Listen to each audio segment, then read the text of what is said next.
Good day, everyone. Welcome back to iTower's Life Abroad. We hope you enjoyed part one of our two-part series about avoiding pitfalls and renting in Ecuador. So without further ado, let's keep the ball rolling. Security deposits are often kept. While this hasn't been our experience yet, we've heard of many stories whereby the owners attempt to keep your security deposit. Unlike the practice in other countries, your security deposit isn't deposited and earning interest on your behalf.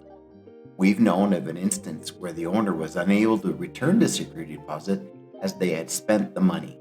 So oftentimes, renters will simply not pay the last month's rent, knowing full well that they wouldn't get the security deposit back. We had a friend who rented an apartment, and when she attempted to get her security deposit back from the owner, he accused her of damaging the flooring. We had known the previous tenants and got in touch with them to confirm the floors were in the same state, and that the owner had attempted to also get the security deposit back from them. Needless to say that once we informed him that the floors were in that condition previously and that we knew the prior tenants, the owner backed down. There's an expectation that you will paint or have painted the entire residence prior to moving. We have yet to do so, having had to clean entire units upon initial occupation and then leaving them cleaner than when we moved in. When we recently moved to a house, the former landlord conducted an inspection of the condominium apartment unit to a degree that I felt he was looking for reasons not to refund our security deposit. I let him know several times how the unit was being returned in a better condition than when we took possession. When we first arrived in 2022, fully furnished apartments were few and far between, but things have changed, and now we find that it's more difficult to find unfurnished apartments. Know that typical furnishings like sofas and chairs are not known for their comfort. Our first apartment was equipped with a sofa, which was as comfortable as a futon with right angles and it had meager cushioning. Same for the one chair in this unit. Our second apartment was considerably better, but again, not comfort we're accustomed to with lazy boy cushioning or reclining. In our last condominium unit, we purchased our own furnishings and we were able to buy recliners and entertainment sofas. So, also know that an unfurnished apartment is often not even equipped with a stove or oven, nor refrigerator or washer dryer.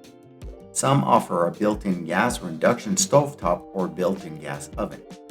Electric ovens are often not as common as North America. Most aspects of apartment renting are negotiable, but don't assume anything.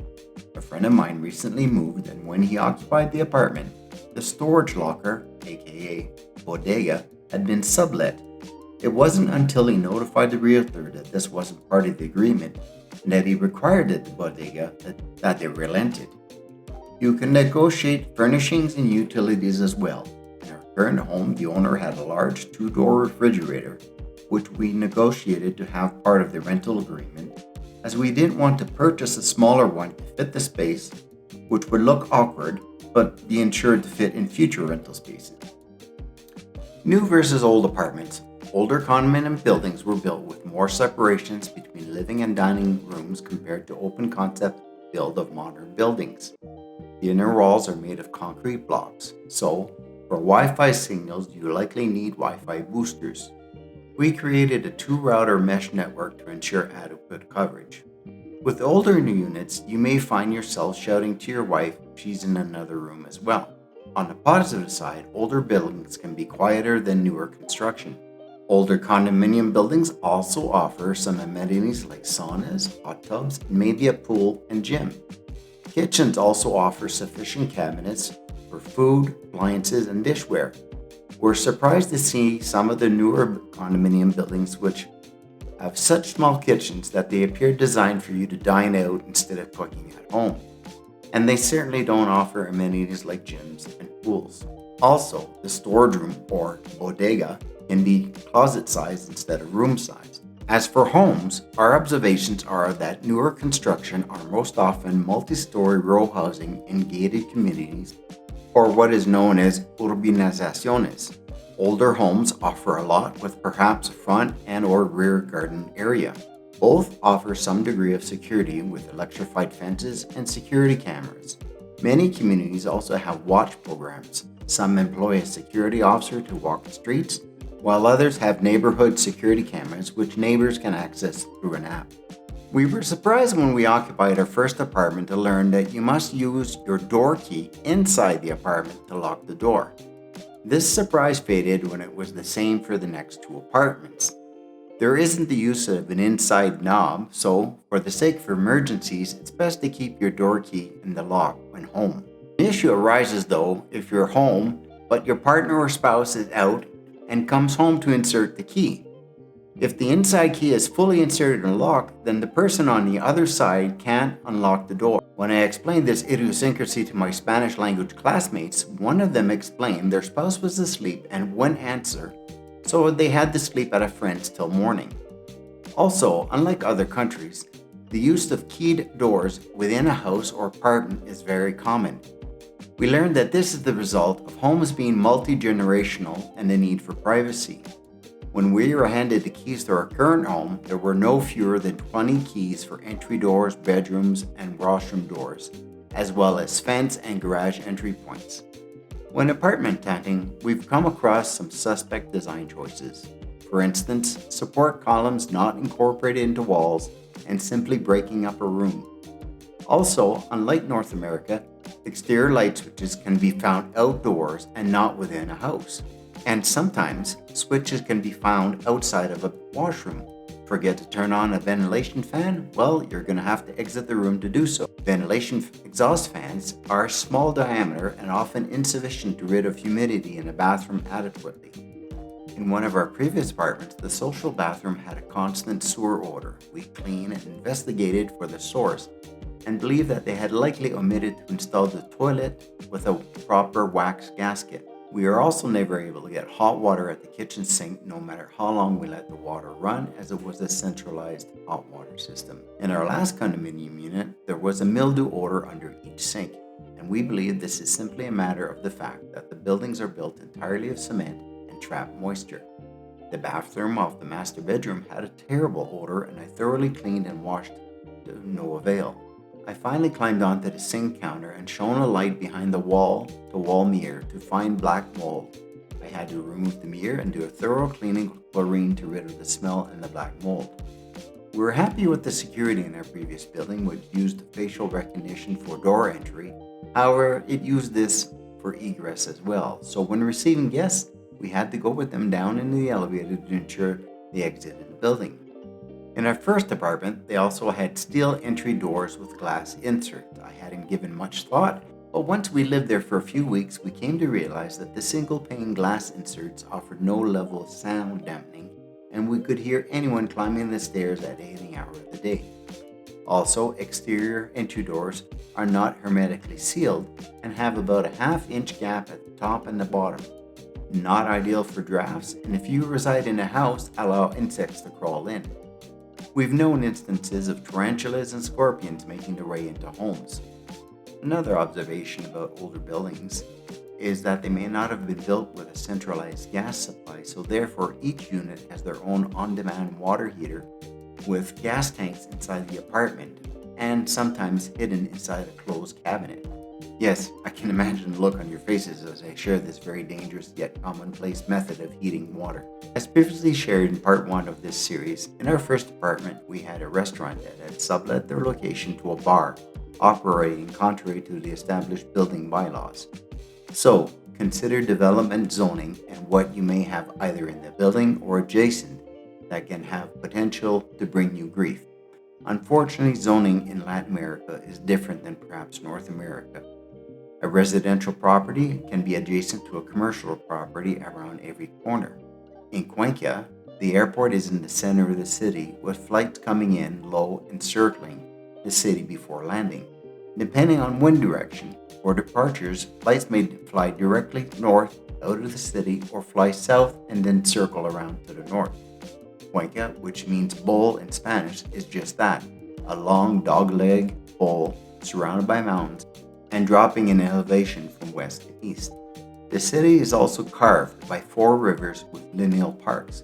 While lovely and certainly a sought-after benefit, we've heard from some who reside next to the largest river, the Tomebamba, that proximity to schools, stadiums, parks, and the airport are to be considered before signing, for the sake of noise. Parks that offer tennis, pickleball, or Zumba lessons can be particularly noisy. Stadiums have concerts, albeit not often, but if it's heavy metal, you may wish you'd chosen another location.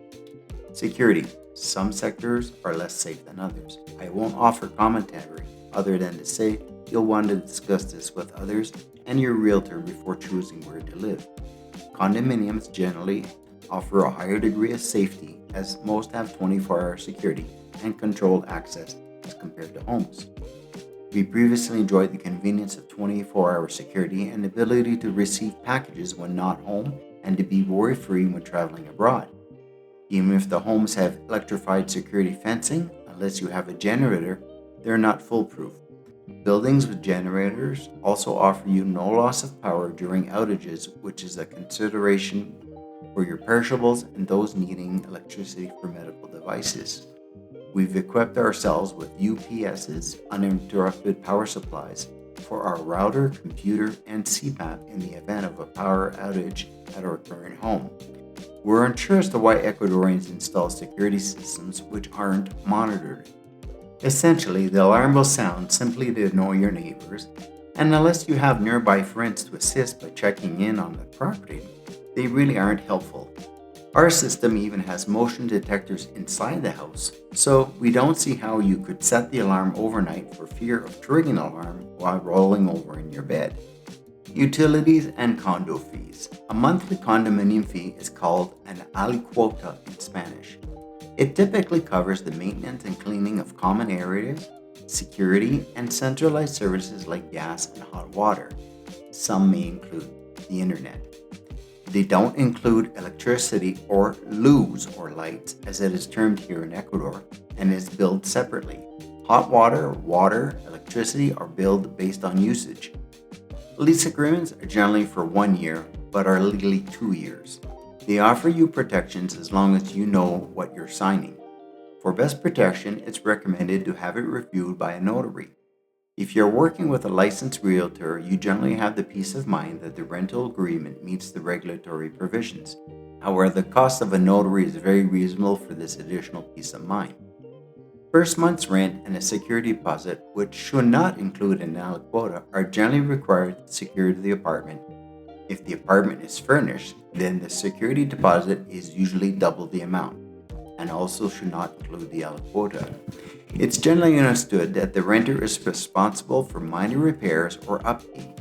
Example, if you damage a wall from a wall hanging, you repair it. If the bulbs are burnt out, you replace them. Also common in practice is that the more significant repairs, example defective appliances, be repaired by you and the cost recovered by reduction of the rent for the month following the repair. Working with a registered realtor offers you the peace of mind and expertise in dealing with rental agreements and any issues that may arise. A best practice before taking possession of your new digs is to photograph or video the entire unit, including any observable defects. Another best practice is to run taps and check for odors. So it's best to ensure proper wording in your lease to ensure that you know your responsibilities. When house hunting, consider having cash with you in preparation to secure an agreement. Some apartment or condominium buildings are highly regarded, so it's a first-come, first-served situation. Another word of caution relates to negotiating your rental agreement. We had an experience whereby agreed upon conditions were revised by the property owner.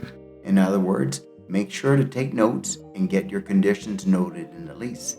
It's not uncommon to see a property owner want their cake and to be able to eat it too. Apartment hunting preparation. We developed a list of needs and wants prior to apartment hunting. We also have the dimensions of our current rooms so that we can make comparisons on the spot when visiting a potential apartment. Bring a measuring tape or know how to use the one in your smartphone. Check that the water runs to the drain in the shower. This isn't a joke. In our last condominium unit, the water in the shower accumulated away from the drain, and we would have to use a squeegee to move the water to the drain after every shower. Flush the toilets to ensure they work and that there's no odors, and look for mold. A few years back, my wife went with a friend to look at an apartment. It was located in the lower part of a tiered complex. My wife noted several fans, and when she asked about humidity issues, the realtor denied any problems. Upon leaving the building, another expat was entering the building and inquired which apartment they were viewing. When informed it was the lower one, the expat made head motions to imply not to consider it. When the realtor was busy on their phone, the expat was emphatic not to rent this unit as it had humidity and mold problems. Run the dishwasher to make sure the wash and rinse cycles operate properly. We are happy to see our last apartment had a dishwasher, but this happiness faded on first use when we determined that the timer was broken and would run for hours without its timer decreasing. Is there sufficient water pressure to the showers? Check the freezer and refrigerator. Our previous one had a built-in ice cube maker, but it didn't work. Also consider visiting the neighborhood at different times of the day. Friends of ours entered in a 2-year lease and soon became frustrated with the noise of a schoolyard they hadn't considered before signing their lease.